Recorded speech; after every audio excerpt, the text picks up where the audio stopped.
Hello dear student, आपका स्वागत है मेरे चैनल मैथ्स विद योगेश में। इस लेक्चर में हम कक्षा 10 के गणित का अध्याय नंबर 3 चल रहा है, 2 चरों वाले रैखिक समीकरण युग्म, उसकी प्रश्नावली 3.3 ठीक है सॉल्व करेंगे। इसमें हमारे जो समथिंग 30 मिनट में जितने भी क्वेश्चन हो जाएंगे 1 2 3 उतने करेंगे। ठीक है, ये आपकी पाठ्य पुस्तक का फोटो लगा दिया है मैंने। ये आपकी पाठ्य पुस्तक है इस तरीके की, हिंदी माध्यम की, हिंदी मीडियम की है। ठीक है, हिंदी माध्यम। ठीक है, और ये मेरा चैनल है जिस पर आपको टोटल सॉल्यूशन मिलेगा, और इसको आप जितने भी बच्चों में शेयर कर सकते हैं जो पढ़ने वाले हैं, उनमें शेयर कर दीजिए जिससे कि सबको लाभ मिल सके। आइए देरी न करते हुए हम आगे बढ़ते हैं। तो इस प्रश्नावली से पहले हम क्या इसका थोड़ा सा बेसिक जानेंगे। ठीक है, और बेसिक में क्या होगा, बेसिक में हम प्रतिस्थापन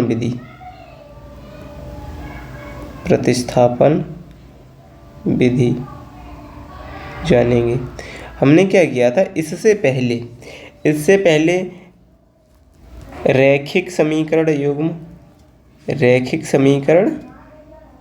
युग्म बनाना सीखा था। फिर उनका ग्राफीय विधि से हल निकालना सीखे थे। अब हम बीजगणितीय विधि अपनाएंगे, बीजगणितीय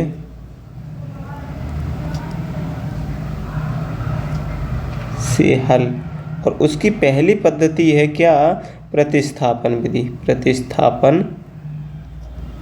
विधि। ठीक है, तो इस सबकी चर्चा करेंगे। इसमें पहले प्रतिस्थापन विधि आती है, तो प्रतिस्थापन विधि को जानते हैं, फिर आगे प्रश्नावली 3.3 सॉल्व करते हैं। प्रतिस्थापन विधि, ठीक है, इसमें क्या करते हैं, किसी एक समीकरण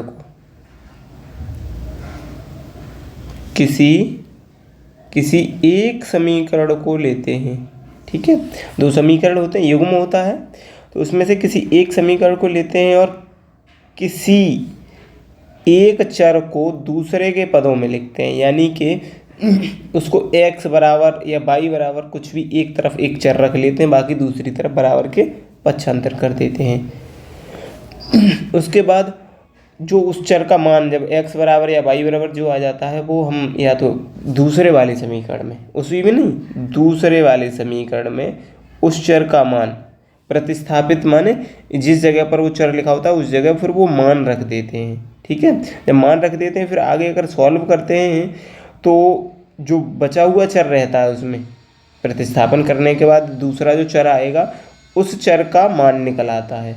ठीक है, जब आप सॉल्व करेंगे उससे आगे तो मान निकल आएगा, और उस मान को जो निकल आया वो परफेक्ट मान निकल आता है। उस मान को आप समीकरण किसी भी समीकरण में रख सकते हो, पहले या दूसरे किसी में भी रख देते हैं और बचे हुए चर का मान निकाल लेते हैं। ठीक है, इस तरीके से इस विधि को अप्लाई करते हैं। अब इसमें क्या है, कुछ आपके एग्जाम्पल दे रखे हैं, उदाहरण हैं आपकी बुक में। ठीक है, वो उदाहरण आप खुद से देखेंगे, मैं उदाहरण नहीं करा रहा इसमें अभी। जब एग्ज़ाम नज़दीक आता जाएगा तो उदाहरण अवश्य कराऊंगा, क्योंकि मैंने कई बार कहा है कि क्वेश्चन यानी आपके जो प्रश्न हैं वो डिटो के डिटो नहीं आ सकते, पर उदाहरण डिटो आ सकते हैं एग्ज़ाम में। ठीक है, 3.3 की तरफ चलते हैं। इसमें पहला क्वेश्चन है,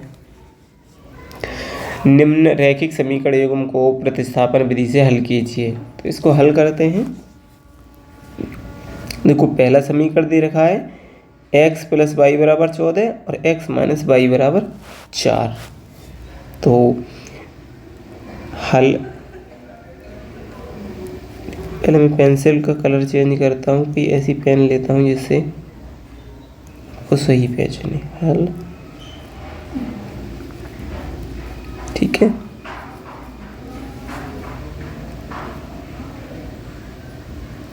एक्स प्लस वाई बराबर 14, समीकरण 1।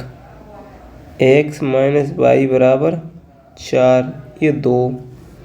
अब क्या करो, या तो समीकरण 1 से या समीकरण 2 से, ठीक है, 1 या 2 किसी से भी आप। अब इसमें से आप कोई भी समीकरण उठा सकते हैं। तो पहले लिखते हैं समीकरण 1 से।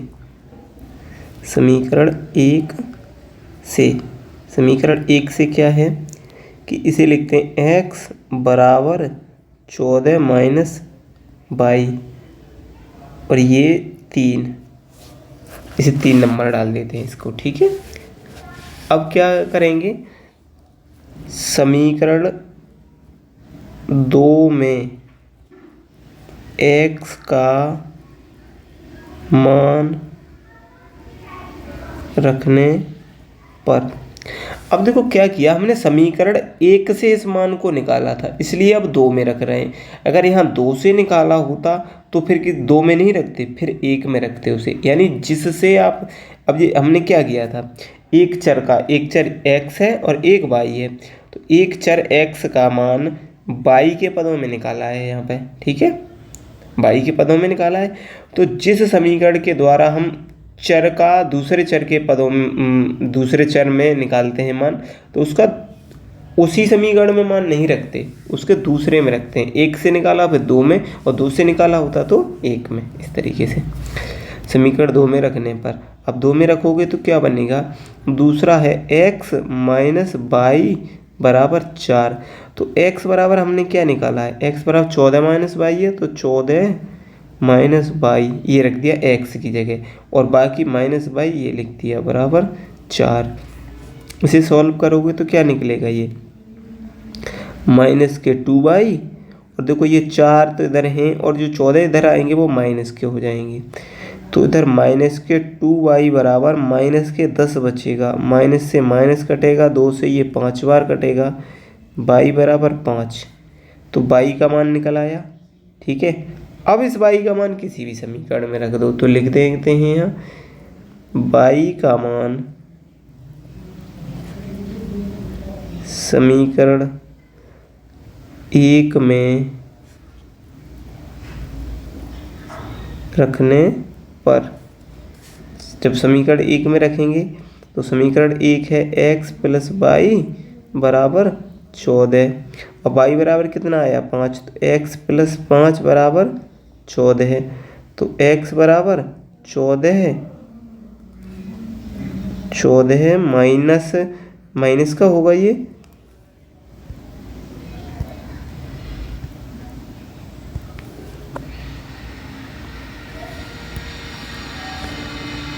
14 माइनस 5।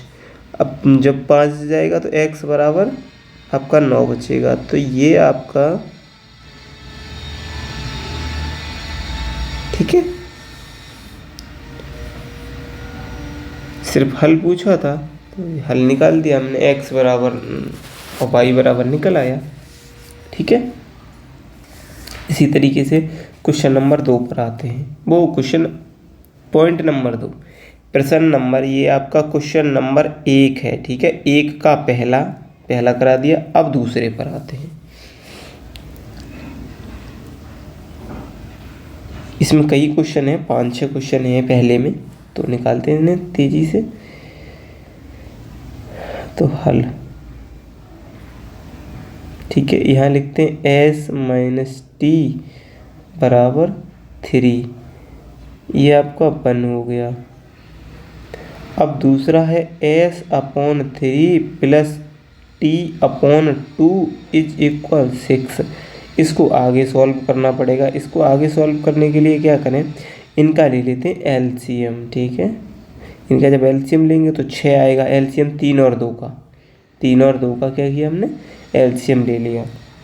3 और 2 का जब एलसीएम ले लेंगे तो 6 आएगा, और 3 दूनी 6 तो 2s हो जाएगा, ये प्लस 2 तिया 6 होगा तो ये 3t हो जाएगा, इज इक्वल 6 हो जाएगा।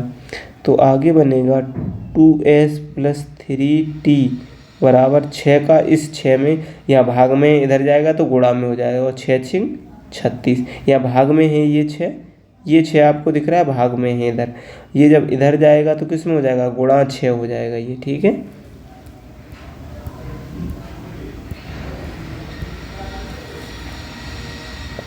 ये आपका समीकरण नंबर 2 बनता है। अब लिखो समीकरण 1 से क्या करें, s बराबर 3 माइनस टी, आप इसे 3 नाम दे दो तीसरा, और लिखो s का मान समीकरण 2 में रखने पर, और जब रखोगे तो क्या आएगा इसमें, समीकरण 2 है 2s plus 3t is equal 36, ये हो गया।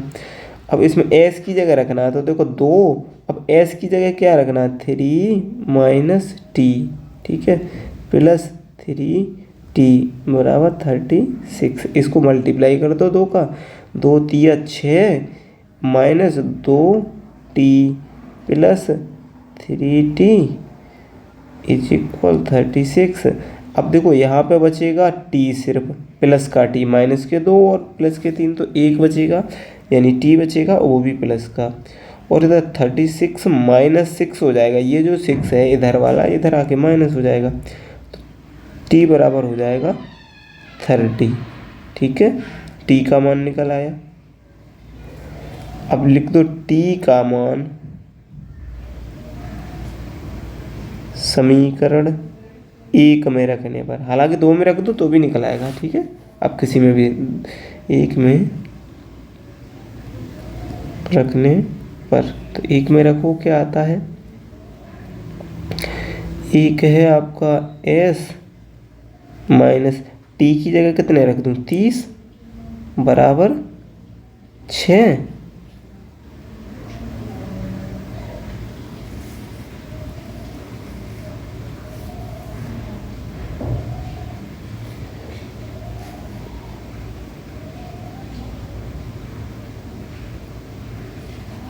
और इसको लिखते हैं हम s बराबर ये 6 प्लस के 30 हो जाएंगे, यानी आप कह सकते हो s बराबर 36, और ये आपका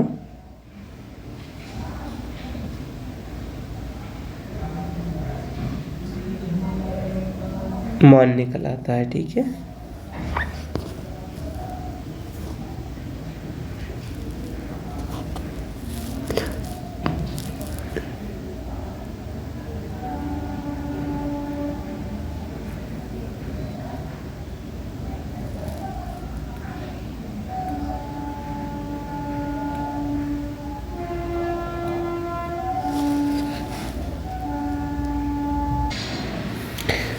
देखो इस सवाल में एक गलती हो गई हमसे, ठीक है। यह गलतियाँ ही परेशान कर जाती हैं। यहाँ पे जो माइनस लगा, देखो इतना पूरा ही मिटाना पड़ेगा, मैं इधर कर देता हूँ। देखो एक चिन्ह आप दिख जाएगा कि आपको गलती क्या हुई। यहाँ पे समीकरण 1 से ये लिखा, देखो ये गलती हुई है, यहाँ s बराबर 3।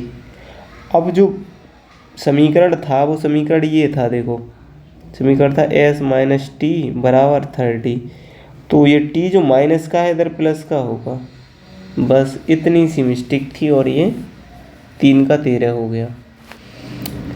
ये मिस्टेक हुई है हमसे, ये मिस्टेक हुई है, तो ये मिस्टेक देखो सही करते हैं इसको, यहाँ पे प्लस करते हैं, जब यहाँ प्लस हो जाएगा तो यहाँ भी प्लस हो जाएगा, यहाँ प्लस होगा तो ये यहाँ प्लस होगा, और यहाँ हो जाएगा 5। अब जब ये 5 होगा तो यहाँ पर आपका मान कुछ और निकल के आएगा, यहाँ आएगा 5t बराबर 30, और 5 से ये कटेगा 6 बार, तो t बराबर हो जाएगा 6, t बराबर 6 आएगा।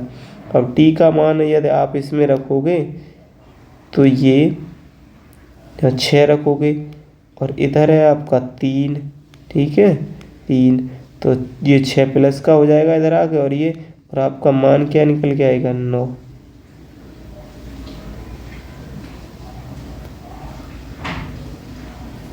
ठीक, तो ये हमसे यहाँ गलती हुई थी, वो मैंने बता दिया आपको ये।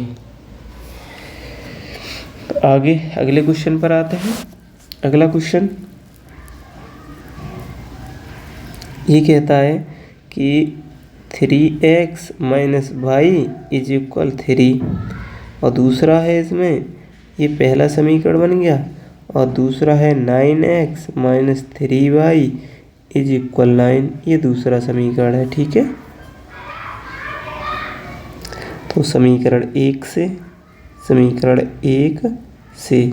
जब एक से इसे सॉल्व करेंगे तो क्या आएगा, यहाँ पे आप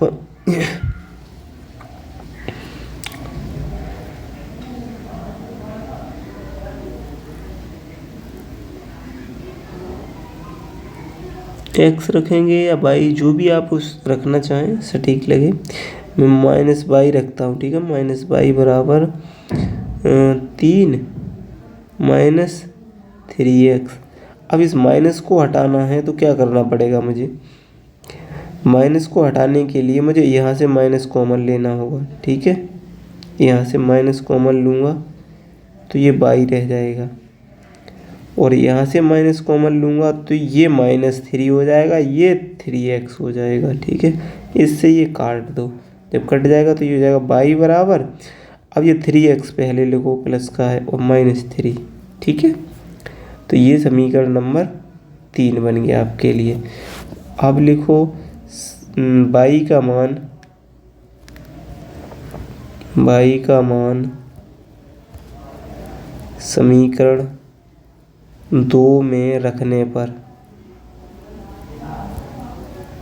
जब 2 में रखोगे तो क्या निकल के आएगा बाई का, देखो 9x होगा -3, अब बाई का मान क्या है 3x माइनस 3 इज इक्वल 9।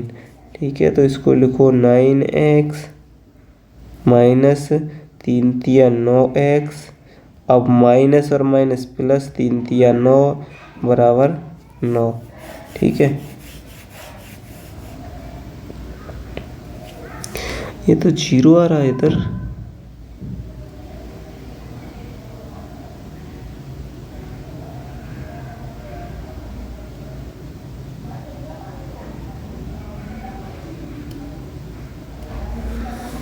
इधर देखो, इसमें से हम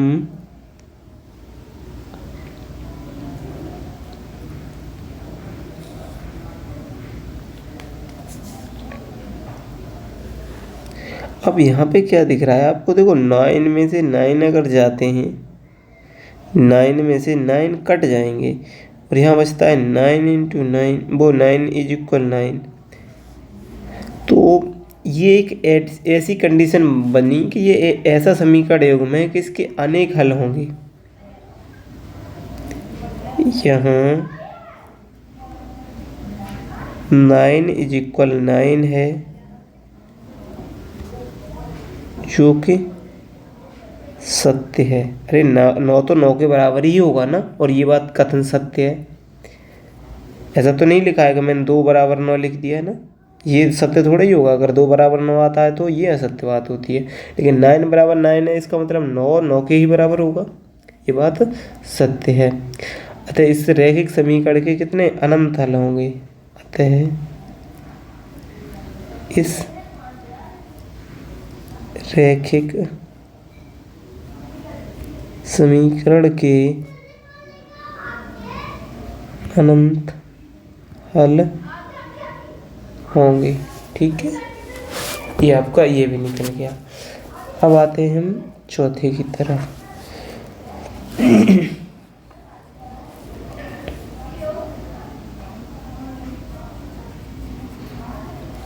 इसमें सारा ही पॉइंटों में दे रखा है, तो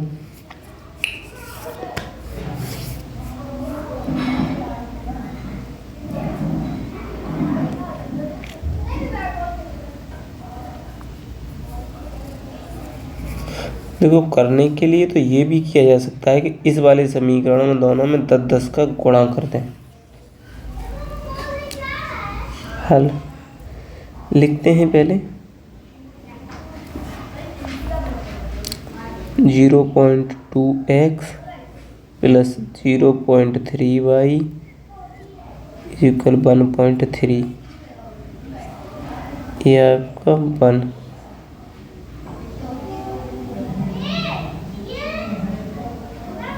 यहाँ लिखो 10 का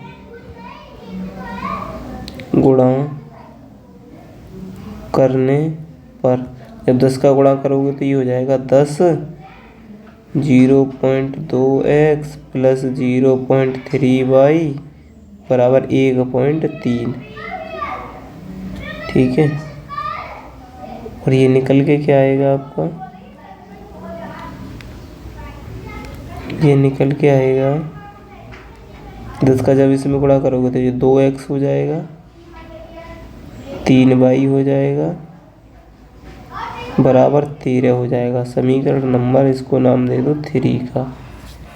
ठीक है, क्योंकि दो तो ये है, एक तो ये है पहला और दूसरा ये है, तो 3 का नाम दे दिया इसे। ठीक है, और अब समीकरण 2 लिखते हैं 0.4x प्लस 0.5y बराबर 2.3। समीकरण 2 है ये। ठीक है, 10 का गुणा करने पर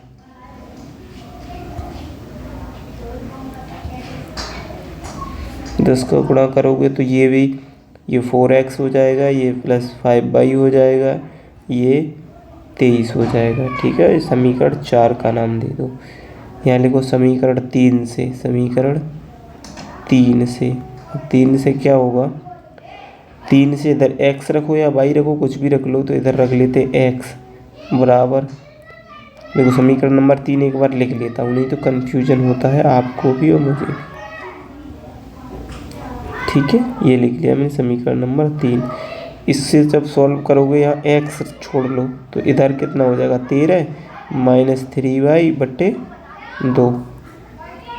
ये समीकरण नंबर 5 का नाम दे दो इसे, और लिखो x का मान समीकरण 4 में रखने पर, 4 में रखने पर। ठीक है, अभी हमारे लिए मेन समीकरण कौन से चल रहे हैं, 3, 3 और 4। ठीक है, उसके बाद 5वां भी है। तो इसमें रखने पर क्या होगा, जब 4 में रखोगे आप तो, क्योंकि हमने 3 से निकाला था, तो 3 से निकालने के बाद 4 में रख देंगे, तो 4 में x की जगह रखना है, यानी 2 फिर गुणा 13 माइनस 3y बटे 2, x की जगह रख दिया, प्लस जब 4 समीकरण 4 यही तो है, ये इसमें रखेंगे तो ये 4x है, 4 रख गया, रखने पर ये 4 लिख गया x की जगह, वो 4 तो 4 की जगह लिख गया, x की जगह ये लिख दिया 5 प्लस का, और फिर आपका y, और ये आपका 23। ठीक है, तो इसमें अब देखते हैं, ऊपर गुणा हो जाएगा, नीचे भी गुणा होगा, इससे कट भी सकता है, 2 से ये कट जाएगा 2 बार, और 13 दूनी 26 हो जाएगा, और माइनस के 3 दूनी 6y हो जाएगा, प्लस के 5y बचेगा बराबर 23 होगा, और ये 5 में से 6 में से 5 यानी माइनस के y बचेगा, और आप इधर ये 23 देख रहे हो, इधर माइनस के 26 आएंगे, तो माइनस y बराबर माइनस के 3 बचेंगे, y बराबर 3 आया, और y का मान आप समीकरण 5 में रखो इसमें, हालांकि आप इसमें 3, 4, 5 किसी में से रख दोगे तो भी हल हो जाएगा। तो अब लिखते हैं हम इसमें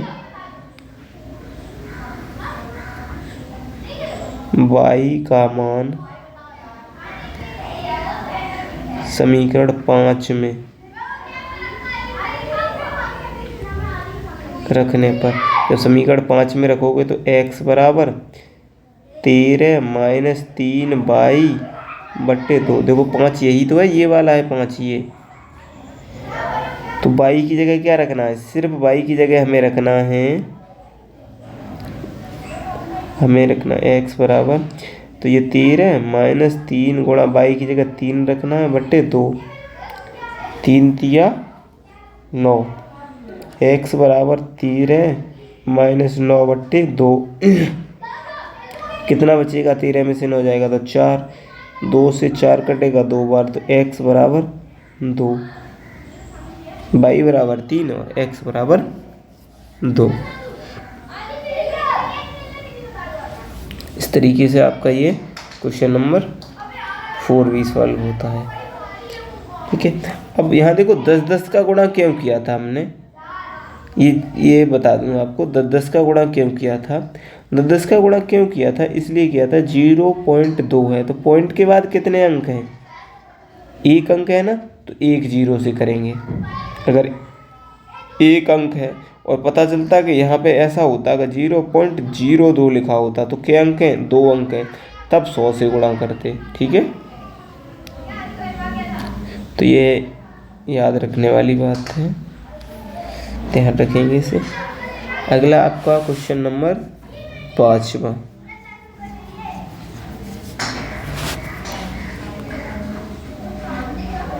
ये इसमें 6 ही क्वेश्चन हैं तो ये भी निकाल लेते हैं इसमें।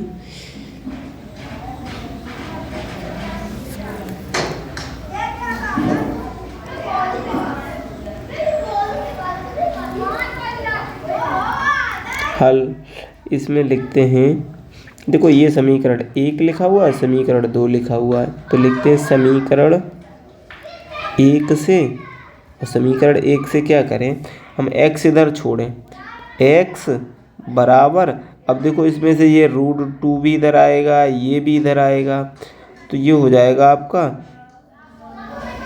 -√3/,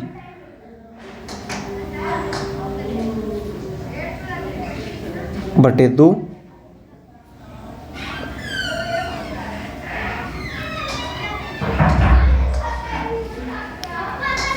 सही से लिखता हूँ, -√3/, बटे 2। ठीक है, ये समीकरण 3 बन गया हमारे लिए। अब लिखते हैं x का मान समीकरण 2 में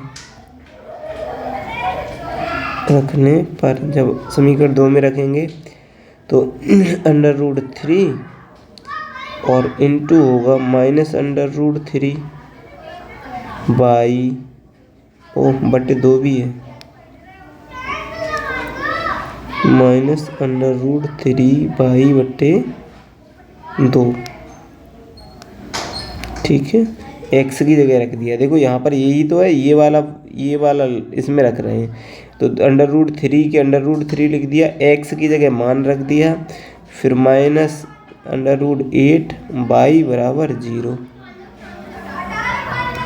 जब √3 का √3 से गुणा होगा तो 3 आएगा, लेकिन ये -3/, बटे 2 आएगा, यहाँ आएगा √8/,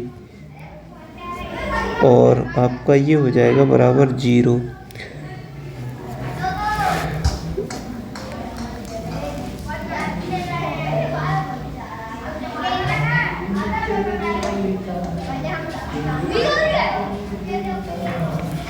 इसका क्या करें, एलसीएम ही ले लें, एलसीएम लेना ही बेस्ट होगा। 2 या -√3/, यहाँ पर आएगा 2√8/, बराबर 0।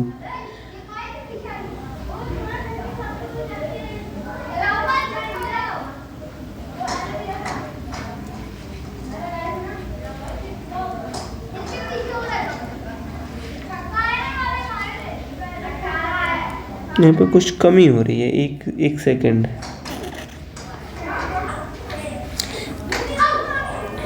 इसमें कुछ मिस्टेक कर दिए हैं सर, लगता है मुझे हमने। हाँ देखो, ये मिस्टेक हो गई है, यहाँ जो √2 इधर पक्षांतर होगा, देखो एक बार मैं दिखा देता हूँ फिर से, ये वाला, ये √2 जब इधर पक्षांतर होके आएगा तो यहाँ पर यही तो लिखा जाएगा, यहाँ लिखा जाएगा -√3/, बटे √2, तो हमने √2 नहीं लिखा है, बस √2 की कमी हुई है। यहाँ भी √2 आएगा, √2 आएगा, एलसीएम √2 होगा। जब √2 होगा एलसीएम, और यहाँ तो 3√3 कैसे आ जाएगा, यहाँ पे देखो, यहाँ इतना होगा। जब √2 एलसीएम होगा, √2 से एक बार जाएगा तो -3/, बचेगा, और ये -√2 और √8/, बनेगा, बराबर 0 होगा और ये दोनों अंदर ही है रूट के, यानी कि जैसे √2 लिखा है और √8 लिखा है तो इसको लिख सकते हैं 2 × 8, ये भी तो लिखा जा सकता है। और ये हो जाएंगे 16 और 16 का जो वर्गमूल होता है वो 4 होता है। ठीक है, 16 का जो वर्गमूल होता है वो 4 होता है।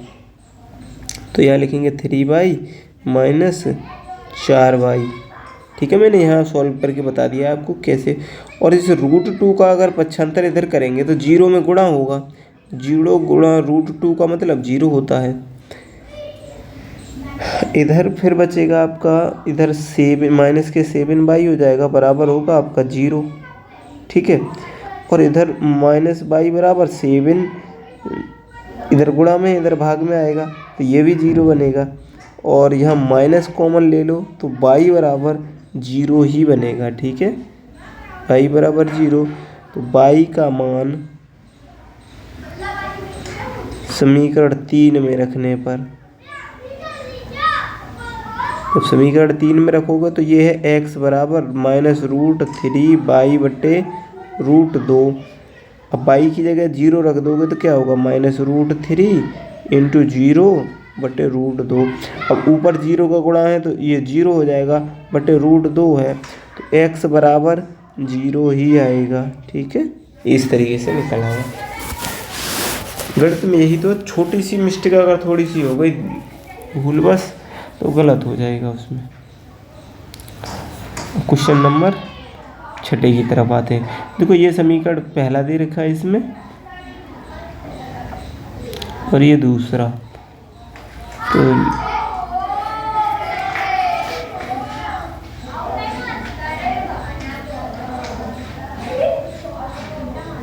क्या एलसीएम निकाल के पहले सरल कर लें समीकरणों को, सरल ही कर लेते हैं क्योंकि आपको एक वैसे रेशनल फॉर्म में दिक्कत करेंगे। हल करते हैं ना,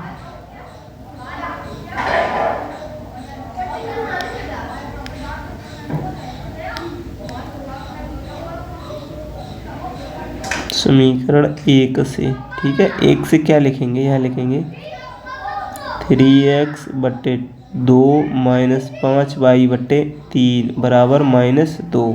ठीक है, अब इसका एलसीएम ले लो तो एलसीएम कितना आएगा, एलसीएम 2 तिया 6 हो जाएगा, 2 और 3 का। आप 2 तिया 6 और 3 तिया 9x -3 का 6 में जब भाग करेंगे, आपको एलसीएम लेके ये रेशनल नंबर करना तो सिखाया होगा। अगर नहीं आता है तो आप बता दीजिए कमेंट में, मैं इसके लिए एक स्पेशल वीडियो बना दूंगा जिसमें आपको ये एलसीएम वगैरह निकालना आ जाएगा। 3 दूनी 6 होता है, 5 दूनी 10y बराबर -2। आगे की होगा जी 6 का इधर गुणा हो जाएगा, 6 इधर आके गुणा में हो जाएगा। ठीक है, 6 जब इधर आके गुणा में आएगा तब क्या लिखा जाएगा, ये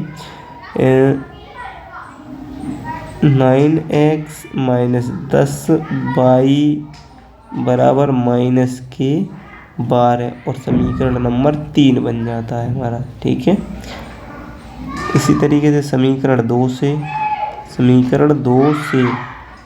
ठीक है, जब 2 से लिखेंगे, 2 से क्या है, x/3 + y/2 बराबर 13/6। इसका भी एलसीएम ले लो, एलसीएम आएगा इसका 6। ठीक है, एलसीएम आएगा 6। अब 3 दूनी 6 तो 2x और 2 तिया 6 तो 3y बराबर 13/6। 13/6। अब ये 6 इधर गुणा में पहुंचेगा, देखो जब इधर आएगा ये तो ये लिखा जाएगा 2x - 3y बराबर 13 × 6/6। 6 से 6 कट जाएगा तो ये लिखा जाएगा आपका 2x - 3y बराबर 6 और समीकरण नंबर 4 निकल आया। अब इसे कर लो तो लिखो समीकरण 3 से। अब ठीक है, अब ये इक्वेशन सही आई, अब समीकरण 3 से निकालो यहाँ। तो समीकरण 3 देखो ये दे रखा है ये वाला। ठीक है, इसमें इस तरफ x रखो बाकी बराबर के दूसरी तरफ ले जाओ तो -12 है। 10 को ले जाएंगे तो +10y हो जाएगा। और आपका जो 9 इधर जो x का गुणांक रहा है वो कहाँ जाएगा, बट्टे में। ठीक है, और ये समीकरण नंबर 5 का नाम दे दो। लिखो x का मान,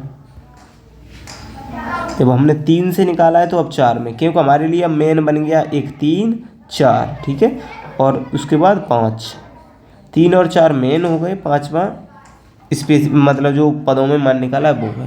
ठीक है, तो जब 3 से निकाला तो चौथे में रखो x का मान समीकरण 4 में रखने पर, जब समीकरण 4 में रखोगे तब क्या निकल के आएगा, ये तब निकल के आएगा आपका, देखो समीकरण 4 यही तो है, ये वाला है। ठीक है, जो मैं अंडरलाइन कर रहा हूँ ये है। तो इसमें x की जगह रखना है, यानी कि हमें जो 2 है वो तो 2 की तरह लिखना है, उसके बाद लिखना है -12 + 10y बटे 9। ठीक है, ये लिख दिया इतना। अब -3y बराबर 6। इसे जब आगे सॉल्व करोगे तब क्या निकलेगा, ये 12 दूनी 24 -24 प्लस 10 दूनी 20y बटे 9 -3y बराबर 6। फिर से एलसीएम लेना पड़ेगा, यहाँ पे हमें एलसीएम 9 ले लेते हैं। तो ये तो 24, क्योंकि 9 से 9 एक ही बार भाग जाएगा, तो ये तो -24 + 20, ये इतना ही आना है, -24 + 20y।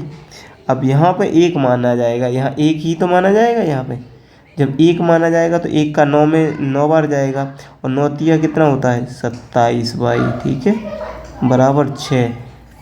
अब 9 का 6 में गुणा हो जाएगा, इस 9 का इधर आके गुणा हो जाएगा, और ये 24 जो प्लस में है उधर माइनस में है, इधर प्लस में जाएगा। तो ये कितना बनेगा, देखो 27 में से 20y जाएगा तो क्या बचेगा, -7y बचेगा। ठीक है, और 9 छिक्के इधर तो 54 हो जाएगा, और ये जो प्लस के इधर ये 24 है, जो माइनस के इधर हो जाएंगे प्लस के 24।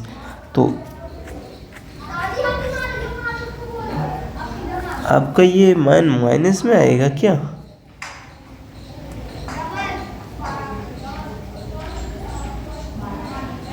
माइनस का 24 नहीं आना चाहिए था ना।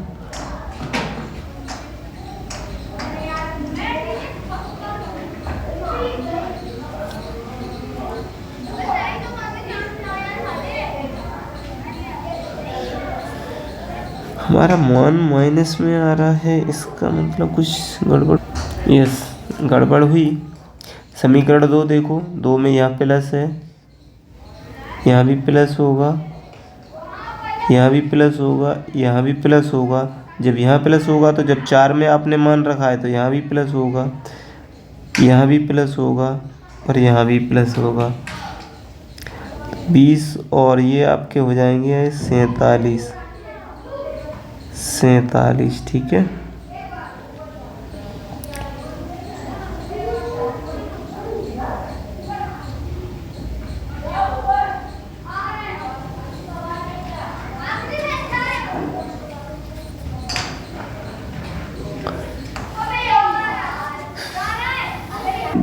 एक मिस्टेक और की है, देखो ये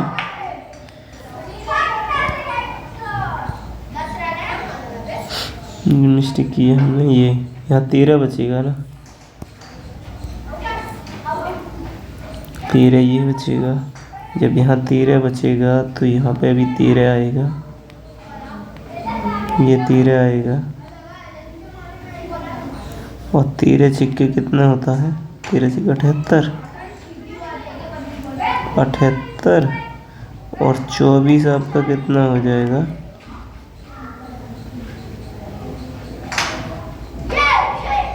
यानी 47 y बराबर 12 की 2, और 9 और 1 10, 102, 21, 102 47। फिर भी नहीं कट रहा है, कहीं ना कहीं फिर भी मिस्टेक कर रहे हैं हम।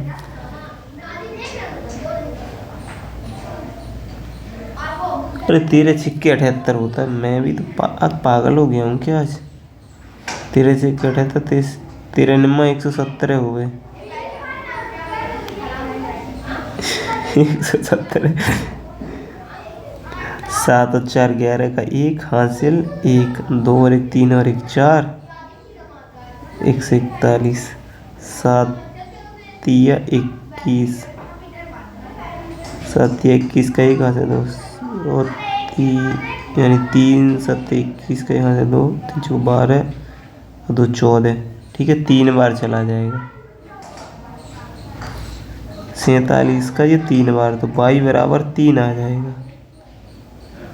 3 बार कटेगा, ये 3 आ जाएगा। अब y का मान समीकरण 5 में